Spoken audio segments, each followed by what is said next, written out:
Welcome back to This Week in Auburn Sports. I'm sports editor Justin Ferguson. That's sports reporter Eric Wallace. And after a lengthy hiatus, we're back doing This Week in Auburn Sports videos here at ThePlainsman.com.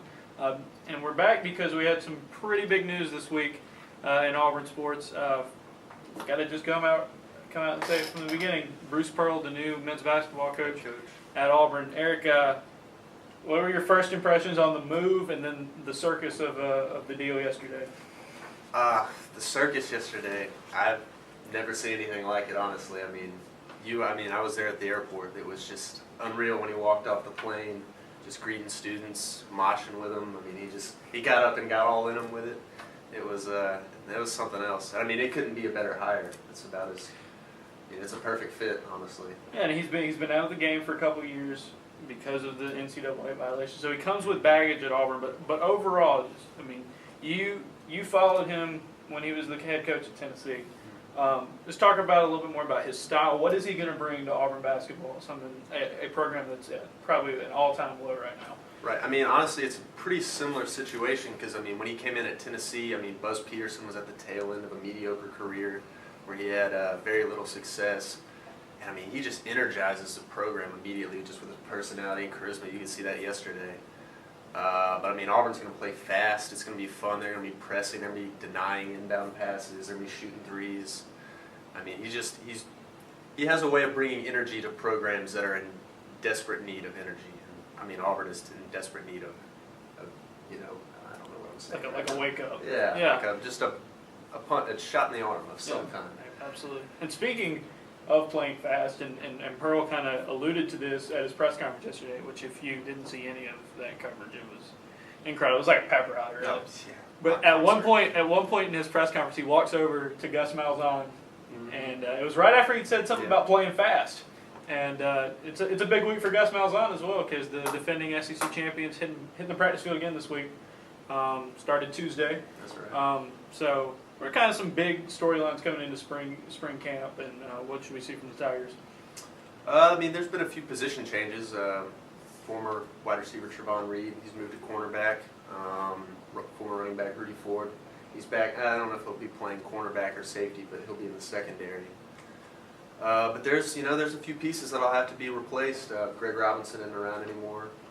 Trey Mason's gone, and there's some new faces at the wide receiver position. So it's just kind of a chance to finally see him out on the field running around and catching passes. And Malzahn said he wanted to go faster this spring, and if that's possible, because the team just at a ridiculous pace during their run to the SEC title and to Pasadena. Another interesting story. This is the first time Gus Malzahn has a returning quarterback. Yeah, that's true. Usually he's just got the quarterback for 1 year. With Cam Newton and guys from his past, but Nick Marshall gets a spring. He didn't get that last year. Right, he was on short notice. So he's continuing to learn this offense, continuing to get more comfortable in this offense. And you've heard that from a lot of the guys. Chad Slade was saying yesterday how he's just a lot more knowledgeable at this point. He knows what he's doing, knows where everybody's supposed to be, and that just helps him be a leader, on the offense. And so huge week in sports at Auburn with Bruce Pearl, with the start of spring practice, and then you look at baseball. They've kind of turned it around from a slow start with Galloway. They've won 7 of their last 8. They're actually underway. As we film this right now, baseball and softball are both underway, and they're wrapping up their non-conference schedules, trying to get into the conference game, and both teams are having great success right now. This week's edition of the Auburn Plainsman, we got several great stories. We got coverage of Pearl, the Pearl hiring. We got coverage of spring practice, but also we got a couple other things. Women's basketball is going to be in the women's NIT tomorrow night, Thursday night. Got a preview of that. We got an interview with former Auburn tight end Philip Lutzenkirchen. He was a lovable figure on campus, catching up with him, see what he's up to. And then in our club sports spotlight this week, the Auburn cricket team just came in second place at nationals down in Fort Lauderdale, Florida during spring break week. So we got some reaction from that.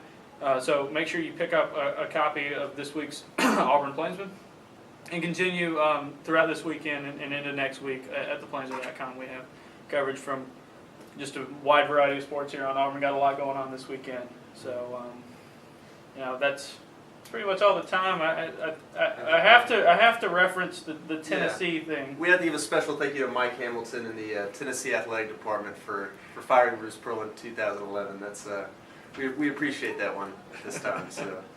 All right, well, that's all the time. We'll see you next week.